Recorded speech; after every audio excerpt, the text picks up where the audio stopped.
ॐ शुक्लाम्बरधरं विष्णुं शशिवर्णं चतुर्भुजं प्रसन्नवदनं ध्याये सर्वविघ्नोपशान्तये।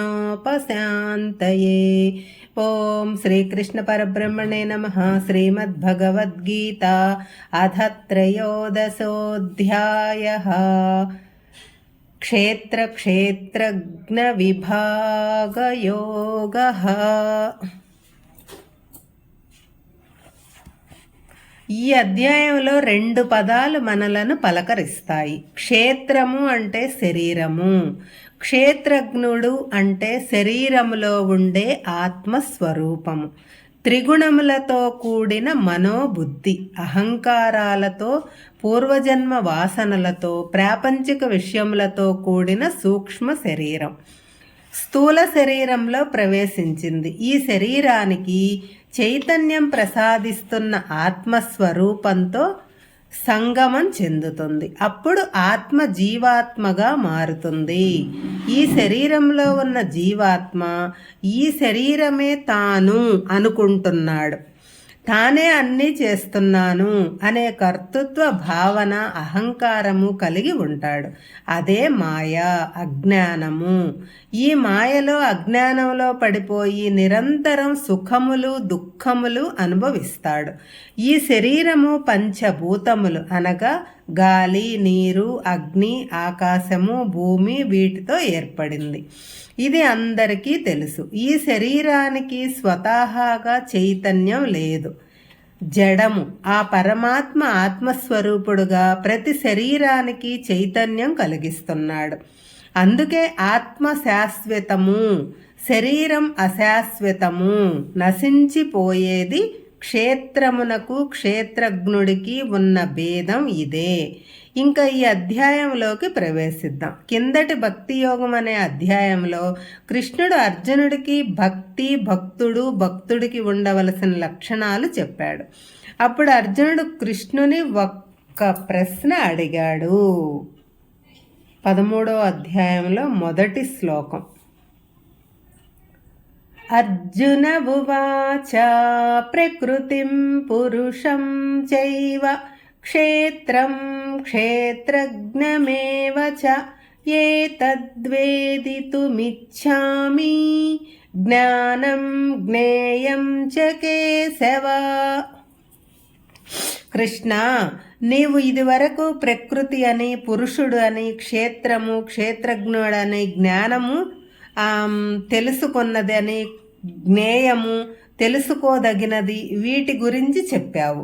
నాకు ఏమీ అర్థం కాలేదు. మరలా వివరంగా చెప్పవా అని అడిగాడు.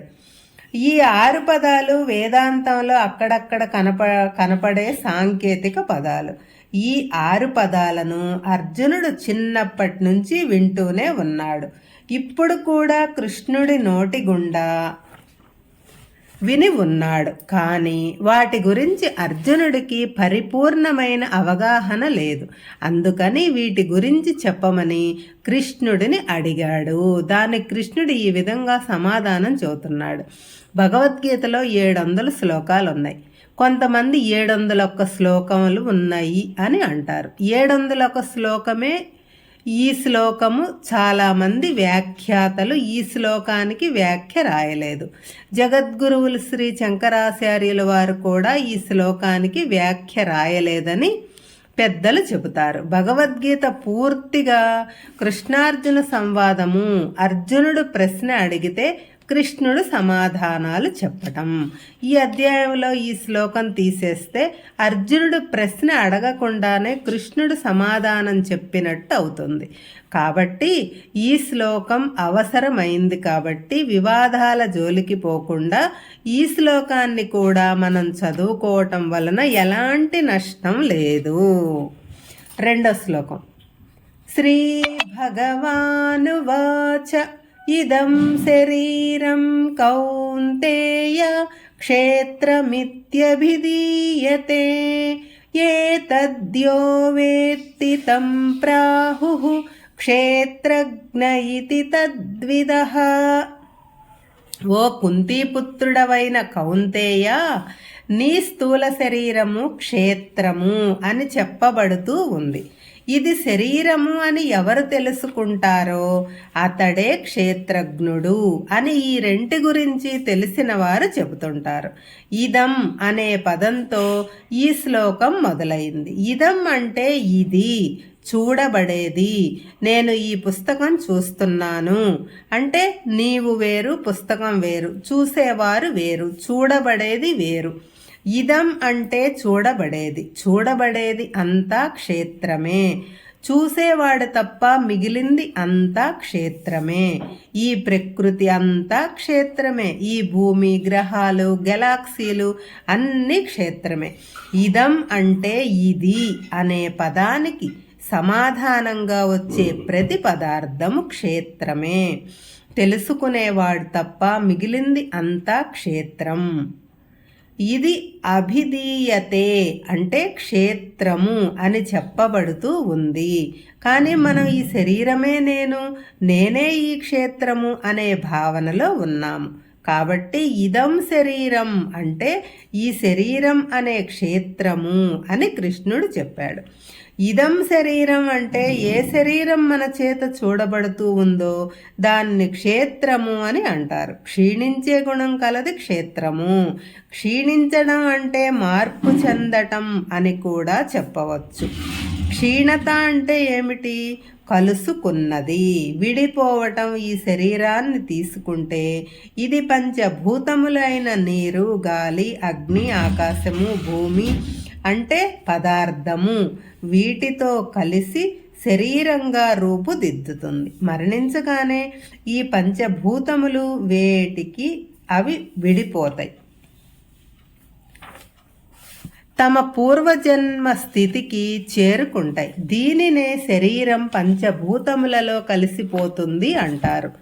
శరీరమును దేహమును అని కూడా అంటారు. దేహము అంటే దహనయోగ్యమైనది, ఆఖరకు దహింపబడేది. అంతేకాకుండా ఈ దేహము శారీరక మానసిక రోగములతో నిరంతరం దహింపబడుతూ ఉంటుంది. కాబట్టి దీనిని దేహము అని అంటారు. క్షేత్రము అంటే భూమి, పొలము అని కూడా అర్థం. భూమిలో గింజలు పాతి పెడితే మొక్కలు వచ్చి ఆ మొక్కలు మరి కొన్ని గింజలను ఉత్పత్తి చేస్తాయి. అలాగే ఈ శరీరంలో కూడా శరీరాన్ని క్షేత్రము అని అంటారు. కాబట్టి ఈ శరీరంతో సహా మనం చూసే పదార్థాలు అన్నీ క్షీణించే గుణం, మార్పు చెందే గుణం, దహనయోగ్యమైన గుణాలు కలవే. కాబట్టి చూడబడేది క్షీణత కలిగినది క్షేత్రము. చూడబడేది క్షేత్రం అయితే చూసేది ఎవరు? క్షీణించేది క్షేత్రం అయితే క్షీణించకుండా ఉండేది ఎవరు? డ్రైవింగ్ చేసేవాడిని డ్రైవర్ అంటారు. అలాగే ఈ క్షేత్రమును చూసేవాడిని, ఇది క్షేత్రము అని తెలుసుకునేవాడిని క్షేత్రజ్ఞుడు అని అంటారు. సాధారణంగా నా శరీరము, నా చెయ్యి, నా కాలు, నా పొట్ట, నా గుండె అని అంటూ ఉంటాము. ఈ మాదిరిగా ఈ శరీరాన్ని, అవయవాలను చూసేవాడు, గుర్తించేవాడు ఎవరో ఒకరు ఉండాలి కదా. ఆయనే, ఆ తత్వమే, ఈ చైతన్యమే క్షేత్రజ్ఞుడు. దాని క్షీణత లేదు. క్షీణత లేనివాడు క్షేత్రజ్ఞుడు. కానీ చూచేవాడు వేరు, చూడబడేది వేరు. రెండూ ఒకటి కాదు అని తెలిసి కూడా మనం మాత్రం రెండూ ఒకటే అనుకుంటాము. అంటే ఈ శరీరమే నేను అనుకుంటున్నాం. అదే అజ్ఞానము. అందుకనే కృష్ణుడు అంటున్నాడు, ఓ అర్జున, నీవు, నేను, భీష్ముడు, సుయోధనుడు, రాజులు, సైనికులు వీరందరూ నీకు శరీరాలుగా కనపడుతున్నారు. ఈ శరీరాలనే క్షేత్రములు అని అంటారు. క్షేత్రములో విత్తనములు నాటితే మొక్క మొలచి మరొక క్షేత్రం తయారవుతుంది. ఇదే సృష్టి. అలాగే ఈ క్షేత్రంలో ఉంటూ ఈ క్షేత్రమును తెలుసుకునేవాడు క్షేత్రజ్ఞుడు. అంటే ఆత్మ నిజానికి శరీరానికి చేతనత్వము లేదు. ఎందుకంటే ప్రాణం పోయిన తర్వాత శరీరంలో అన్ని అవయవాలు ఉన్నా అవి కదలలేవు. పైగా మరుసటి రోజు కుళ్ళిపోతాయి. ఈ శరీరము క్షేత్రం అయితే దీనిలో ఉన్న చైతన్య స్వరూపమే క్షేత్రజ్ఞుడు. శరీరం నిద్రపోయినా క్షేత్రజ్ఞుడు మేలుకొనే ఉంటాడు. కరెంటు లేకపోతే ఎన్ని ఏసీలు, ఫ్యాన్లు, లైట్లు ఉన్నా ప్రయోజనం లేదు. అలాగే లోపల చైతన్యం లేకపోతే అతడు ఎంత గొప్పవాడైనా, అధికారైనా, నాయకుడైనా ప్రయోజనం లేదు. లోపల ఉన్న చైతన్యం ఒకటే అయినా మనం శరీరానికే ప్రాధాన్యం ఇస్తున్నాము. అదే అజ్ఞానము. హరే కృష్ణ.